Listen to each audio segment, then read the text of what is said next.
You're fired, Jiwoo. And don't even think about coming back.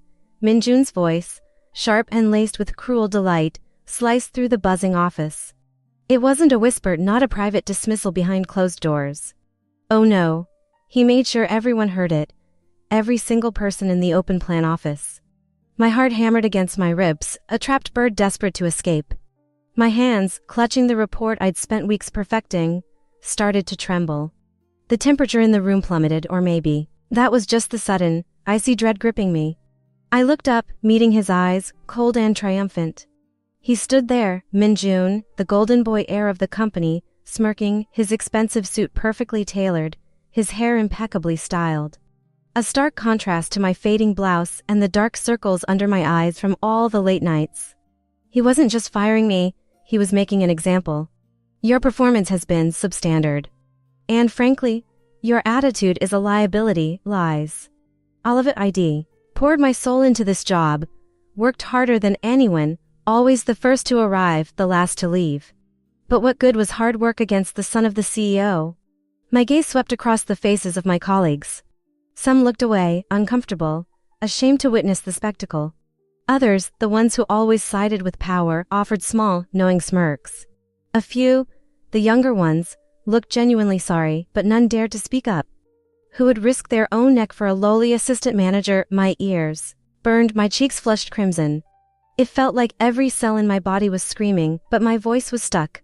A lump of betrayal lodged in my throat. I couldn't defend myself, not here, not now, not against him. My meticulously built career, my financial stability, my dreams of a better life for my family, all of it shattered into a million pieces at his cruel whim. He wanted to break me, to watch me crumble. And for a moment, I felt myself teetering on the edge of that abyss, but then, something else ignited. A tiny, fierce spark deep within my gut. It wasn't just pain anymore, it was outrage. Pure, unadulterated fury. He might take my job. He might strip me of my dignity in front of these people, but he wouldn't take my spirit. I wouldn't let him. Not now, not ever. As I turned, gathering my meager belongings under the silent, judging gaze of the entire office, I vowed that this wouldn't be the end. This was just the beginning of something much, much bigger. I didn't know what yet, but I knew, with a certainty that chilled me to the bone, that Minjun would regret this day. Every single, humiliating second of it. Before we dive deeper, I'm always curious to know where our community is tuning in from. Let me know in the comments, where are you watching this from? The walk home was a blur of shame and disbelief. Each step felt heavy, like lead weights dragging me down. How was I going to tell my family? My Yama, who worked tirelessly in the market, always cheering me on, always proud of my office job. My Appa, whose worn hands told stories of a lifetime of labor, hoping for an easier path for me. They had sacrificed so much for my education, for my chance at a respectable life. And now I was jobless, publicly shamed, carrying the stench of failure. The whispers started almost immediately. In our small neighborhood, news traveled faster than gossip. I could feel eyes on me, pitying, judging. Did you hear about Jiwoo, fired? Just like that, the words stung even if I only imagined them. My small apartment, once a sanctuary after long days, now felt like a cage. The walls seemed to close in, mirroring the suffocating weight on my chest. I tried to apply for jobs, but the energy drained out of me with each rejection, each unanswered email. My savings dwindled, a constant knot of anxiety tightening in my stomach. The bitterness gnawed at me. It wasn't fair. I hadn't done anything wrong. Minjun, with his silver spoon and inherited power, could just snap his fingers and destroy someone's life without a second thought. He probably didn't even remember my name an hour after he had dismissed me like trash. There were days I just wanted to curl up and disappear, to let the shame consume me. But every time I felt that darkness creeping in, Minjun's smug face flashed in my mind. The way his lips curled, the coldness in his eyes. It was a poison, yes, but it was also a potent fuel. I pictured him, laughing, completely oblivious to the havoc he'd wreaked on my life.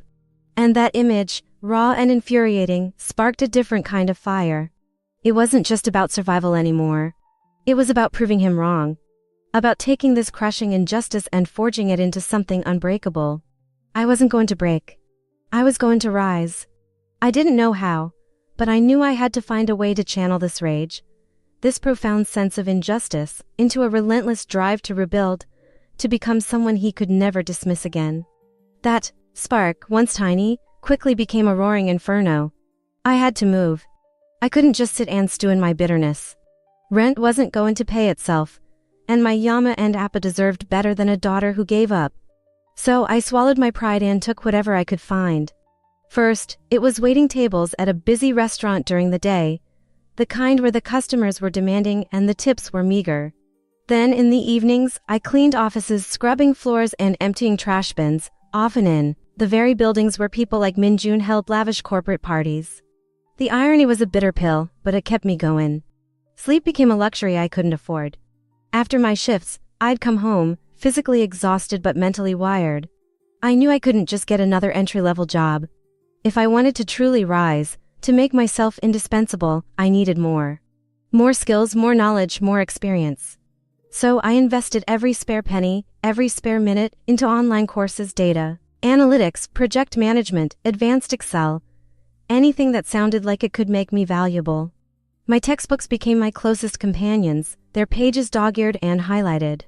While others my age were out with friends, laughing and living, I was hunched over my laptop, fueled by instant coffee and a burning desire. My social life vanished. My old friends eventually stopped calling, understanding that my new reality didn't have room for casual dinners or weekend outings. It hurt, but the pain was dulled by the relentless pace of my new life. Every time I felt like quitting, every time my body ached and my mind begged for rest, I closed my eyes and saw Minjun's smirking face. That image was a constant, searing reminder of why I couldn't give up. He thought I was expendable, a footnote in his privileged life. I would show him. I would show everyone. This wasn't just about a job anymore. It was about reclaiming my dignity, about proving that someone from nothing could build an empire of their own, brick by grueling brick. The grind was brutal, but it was forging me into something stronger, something sharper. I was becoming a weapon, and Minjun was the target I hadn't yet named, but whose existence fueled every single sleepless night. Years blurred into a relentless cycle of work, study, and sacrifice. The girl who was publicly humiliated had slowly, painstakingly, been chiseled away, replaced by someone tougher, sharper, and far more resilient. My resume, once a flimsy piece of paper with a single, disgraced corporate entry, now boasted a diverse array of experiences and newly acquired certifications. I had become a master of efficiency, a problem solver by necessity, and a person who understood the value of every one earned. It was during one of my freelance consulting gigs, a small project for a tech startup, that everything began to shift. The startup CEO, an older woman named Mrs. Han, was known for her sharp mind and her uncanny ability to spot talent in unexpected places. I'd gone into the meeting nervous, still carrying a faint echo of my past shame, but I presented my findings with the confidence I had meticulously built over countless hours. I was direct, concise, and my recommendations were backed by solid data. Mrs. Han listened, her gaze piercing, but not unkind. After the presentation, she didn't just thank me. She called me back. "Jiwoo," she said, her voice calm but firm, "your insights are remarkable. Your work ethic even more so. I've been watching you. You've overcome a lot, haven't you?" My breath hitched. She hadn't mentioned my past directly, but her words felt like an acknowledgement of the unspoken struggles. It was the first time someone in a position of power had seen past the surface, past the jobs, and seen me. She offered me a challenging position, a role that was a significant step up from anything I'd ever dared to dream of. It wasn't just a job, it was a real opportunity, a chance to truly build a new career, to apply all the skills I'd painstakingly acquired. It was in a growing company, far removed from the cold, sterile hallways of Minjun's chaebol. It felt like a lifeline, a fresh start, a chance to finally leave the shadow of my past humiliation behind. For the first time in a long time, the knot of anxiety in my stomach loosened, replaced by a surge of cautious hope. This wasn't revenge, not yet, but it was definitely progress. And I knew deep down that this was just the beginning of my true ascent. The new job at Mrs. Han's company felt like breathing fresh air after years in a suffocating chamber. I attacked it with the same ferocity I had applied to my odd jobs and late-night studies. But now, the efforts were directly rewarded. I wasn't just a cog in a giant machine. My ideas were heard, my hard work was recognized, and my contributions genuinely made a difference. I quickly found my footing, thriving in an environment that valued competence over connections. I started in a mid-level analyst role, but within a year, I was promoted to team lead. Then department head. Each step up the ladder felt earned, solidified by long hours, strategic thinking, and a commitment to always delivering more than expected. I wasn't the timid, easily dismissed employee Minjun had publicly shamed. That version of me was gone. I was now Jiwoo, a shrewd, intelligent, and fair leader. My decisions were always data-driven, my approach pragmatic, and my integrity unwavering. I learned to navigate corporate politics without becoming entangled in them, always focusing on results and the well-being of my team. My reputation grew not just within Mrs. Han's company but across the industry. People started to know my name, not as that girl who got fired, but as Jiwoo, the one who gets things done.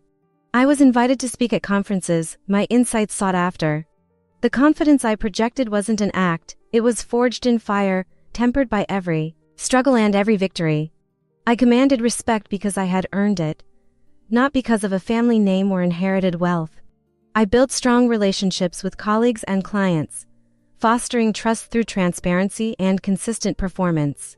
I was no longer just surviving, I was thriving, building an empire not of money, but of competence and unwavering resolve. Every success, every new challenge I conquered, was a quiet victory against the ghost of Minjun's cruel dismissal. I was becoming the person I needed to be, the person who could look him in the eye without a flicker of fear. If you're enjoying this story of resilience and unexpected twists, make sure to hit that subscribe button. You won't want to miss our next incredible tale. The corporate world, for all its vastness, is a surprisingly small place when it comes to gossip and news. Especially when chaebols are involved. Years passed, and I was deeply engrossed in my upward trajectory, building my own legacy. But then the whispers started. At first, they were faint, background noise during industry events or casual conversations with former colleagues. They spoke of Minjun's family company, the very one that had cast me out, struggling. Not failing, not yet, but definitely faltering. The rumors painted a picture of a company stuck in old ways, resistant to innovation, and burdened by a leadership that relied more on tradition than vision. And Minjun's name kept popping up. He was still there, of course, the heir apparent, but the whispers suggested he was still as arrogant as ever, if not more so, yet far less effective. His decisions were called into question, his leadership style described as out of touch. It seemed his silver spoon had started to tarnish. A strange feeling began to build within me. It wasn't exactly anticipation, not yet. More like a quiet hum of destiny, a sense that the universe, or perhaps my own relentless determination, was aligning the pieces for something monumental. I'd buried the memory of that humiliating day deep, focusing on the future, on my own success. But hearing about their troubles, about his troubles, brought it all back with a chilling clarity. The injustice, the burning shame, the silent vow I'd made as I walked out the door.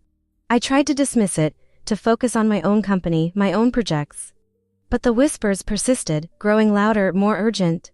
It was like fate itself was preparing for my return, for a collision I hadn't actively sought, but which now felt inevitable.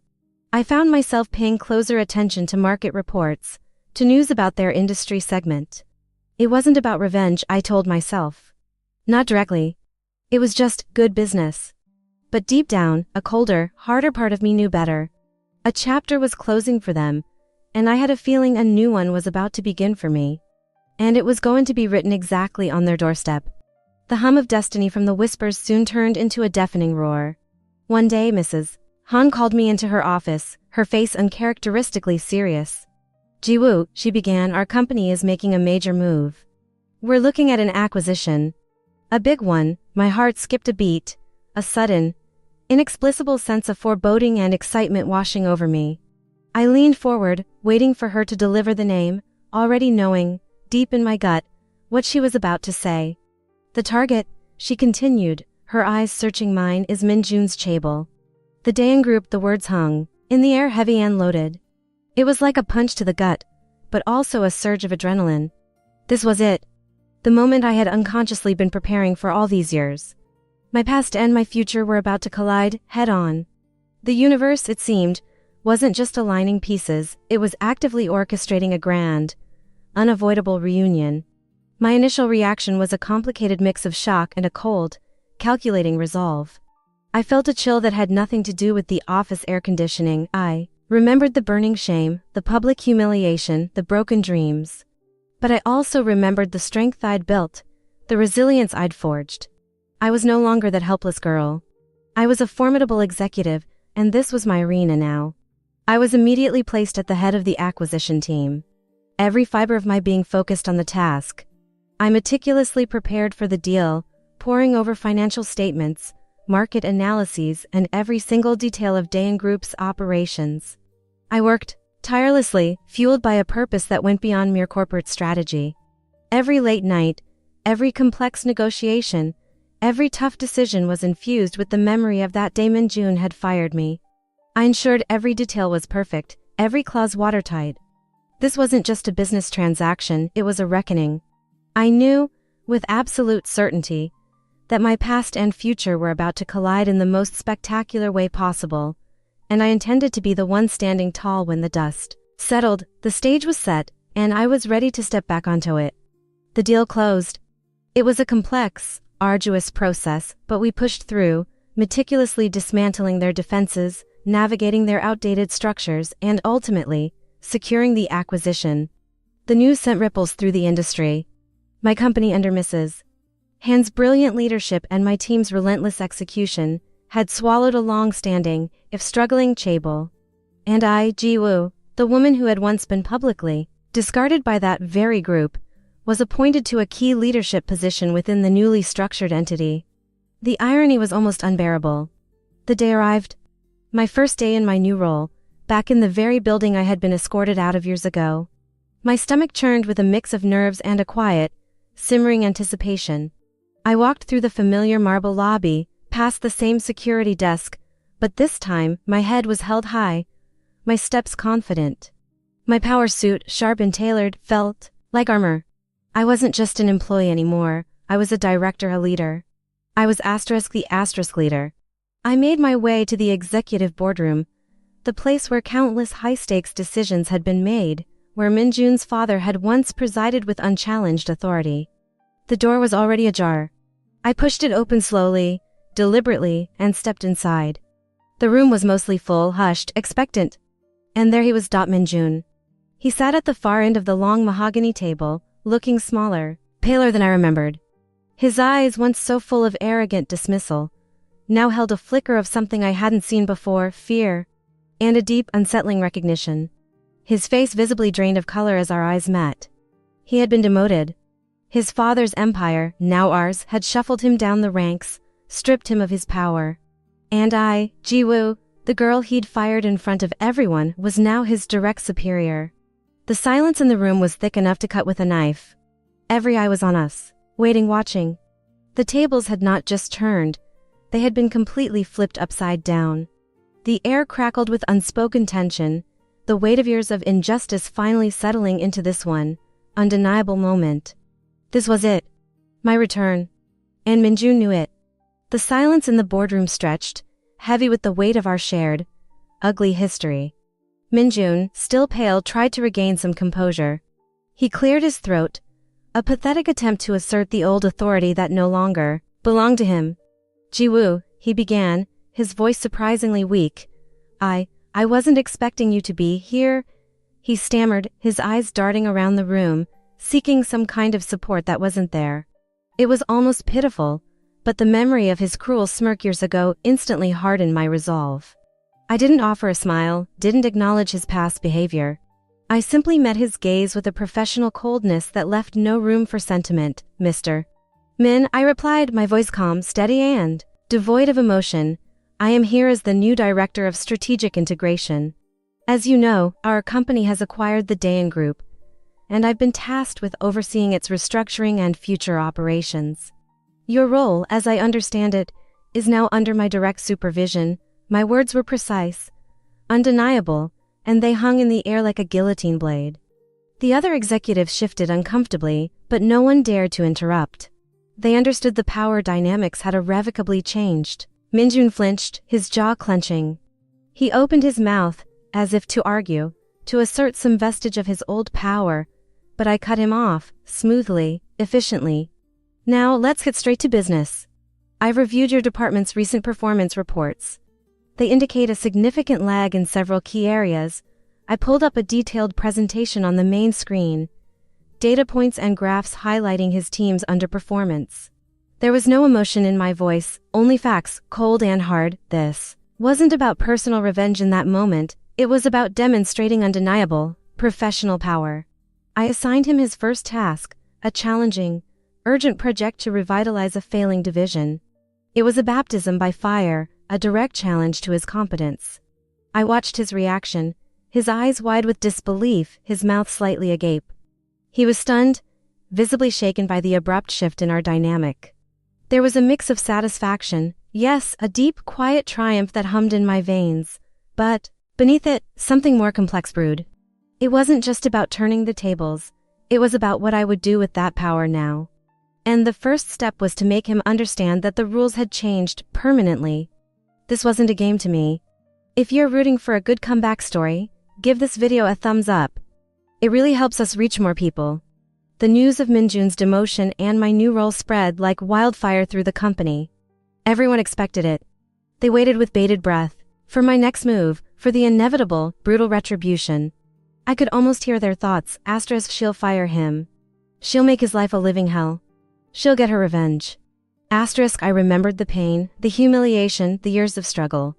It would have been so easy to do it, to sign the termination papers, to watch him walk out that door exactly as I had, stripped of his dignity. But that wasn't my way. That wasn't the kind of leader I had become. Simple retribution, an eye for an eye, felt small. It wouldn't erase the past, and it wouldn't build the future I envisioned for this company or for myself. I wanted to prove that true power wasn't about tearing someone down, but about demonstrating a superior way, an unexpected strength. Instead of immediate retribution, I made a calculated, unexpected move. I called him into my office, a space that was once his father's, now mine. He looked wary, ready for the axe to fall. But it didn't, Mr. Min, I began, my voice even. I'm not going to fire you. His eyes widened, a flicker of surprise, then suspicion. However, I continued, leaning forward slightly, making sure he understood the gravity of my words. You are on an extremely strict probationary period. Your performance will be monitored daily. You will report directly to me, and you will work harder than you ever have in your life. I laid out the conditions, impossible deadlines, challenging targets, and a complete overhaul of his previous lazy work habits. He would be tested, pushed to his absolute limits. He would answer to me for everything. He looked stunned, utterly speechless. This wasn't the quick, clean cut he might have expected. This was a slow burn, a trial by fire, forcing him to confront his own inadequacies, directly under the watchful eye of the woman he had once dismissed. This decision, to not fire him but to make him earn his place, to truly work, shocked everyone in the company, and I could feel the ripple of anticipation for what would happen next, as Minjun found himself trapped in a gilded cage of his own making, with me holding the key. The day after I put Minjun on probation, Mrs. Hung called me into her office. She didn't look surprised, not really. She just looked knowing. Her gaze, usually so sharp and analytical, held a hint of quiet understanding. Jiwoo, she began, her voice calm, everyone expected you to fire him. To make an example. To get your pound of flesh, she paused, letting the unspoken weight of my history with Minjun hang in the air between us. I met her eyes, a faint smile touching my lips. And they were right to expect it, Mrs. Han. For a long time, that's exactly what I wanted. The words felt honest, raw. There had been countless nights, fueled by instant coffee and bitter memories, when the fantasy of watching him crumble under my heel was the only thing that kept me going. But something had shifted. It was tempting, I confessed, leaning back in the plush chair, a stark contrast to the flimsy, uncomfortable ones I used to sit in as a lowly assistant. Believe me, the thought crossed my mind. More than once. To sign the papers, to watch him walk out that door, stripped of his dignity, just as he had stripped me of mine years ago. The memory still stung, a faint phantom ache, but it no longer consumed me. But then I thought, what would that achieve? It would be a moment of fleeting satisfaction, sure. A quick clean cut. But it wouldn't change anything, not really. It wouldn't erase the past, and it certainly wouldn't build the future I envision for this company, or for myself, Mrs. Han nodded slowly, her understanding deepening. So you chose a different path. I did, I confirmed. Simple retribution felt small. Too easy. It's what he would have done. It's what people like him do. They wield power to destroy, to dismiss, to avoid accountability. I wanted to prove that true power isn't about tearing someone down, but about demonstrating a superior way, an unexpected strength. A different kind of leadership. I paused, gathering my thoughts. Firing him would have been about my past. Making him work, making him earn his place, that's about his future. And mine. I explained my reasoning further. Minjun has lived a life of unearned privilege. He's never truly faced consequences, never had to work for anything. Everything was handed to him. That's why he could be so arrogant, so dismissive. He genuinely believed he was superior, that his position was unshakable. My voice was devoid of malice, just a cold, analytical assessment. By putting him on probation, by forcing him to confront his own inadequacies directly under my supervision, I'm making him earn his place. Or fail trying. He has to actually do the work. He has to deliver results. He has to answer for his decisions. For the first time in his life, the real revenge, I realized, wasn't about pushing him out. It was about trapping him within the system he thought he owned and making him play by my rules. Rules of merit, of hard work, of accountability. He was in a gilded cage of his own making, and I held the key. Every impossible deadline, every challenging target, every late night he now had to pull, was a direct consequence of his past actions, amplified by the standards I now enforced. He looked utterly miserable, utterly lost, in those first few weeks. The swagger was gone, replaced by a constant look of anxiety. He tried to delegate, to pass off work just like before, but I was there. My eyes were on him, every single day. I pulled him into meetings, demanded detailed reports, and held him accountable for every single missed metric. He couldn't hide, couldn't charm his way out, couldn't rely on his name anymore. This isn't just about Minjun, I emphasized to Mrs. Han. It's about sending a message to the entire company, especially the old guard, that the rules have changed. That competence, integrity, and hard work are now the only currencies that matter here. No more relying on family names, no more inherited positions without merit. Everyone, from the top down, will be held to the same standard. It was a bold statement, a complete overhaul of the chaebol culture that had defined Dayan Group for decades. And the girl they had once discarded, was leading the charge. My actions redefined what it meant to win. It wasn't about a dramatic, vengeful downfall, but about a quiet, persistent elevation of standards. It was about showing everyone that the best revenge isn't just living well, it's leading with dignity, building something truly valuable, and forcing those who wronged you to face their own failures. Not from a distance, but from the front row. Minjun, trapped in his new reality, was a constant, living testament to this new paradigm. He wasn't just a demoted executive, he was a symbol of the old ways crumbling under the weight of true merit. Over the next few months, I watched him. Sometimes he'd actually try. Other times he'd stumble, make excuses, resent the scrutiny. But he couldn't escape it. He was forced to learn, forced to adapt, forced to engage with the actual work. The humiliation he inflicted on me had been public, swift, and brutal. The justice I meted out was public, slow, and meticulously crafted to expose his deepest weaknesses. It was a mirror held up to his face, reflecting back a man who had never truly earned his place. My journey had taken me from a shattered, humiliated employee to a formidable leader. I had not only reclaimed my dignity but had used my experience to reshape an entire corporate culture. The burning rage had transformed into a calm, resolute power. I wasn't just surviving anymore, I was thriving, leading, and building an empire of competence and unwavering resolve. As I looked out from my office, once his father's, now unequivocally mine, a profound sense of peace settled over me. This wasn't just my story of revenge, it was a testament to what happens when injustice meets unyielding determination.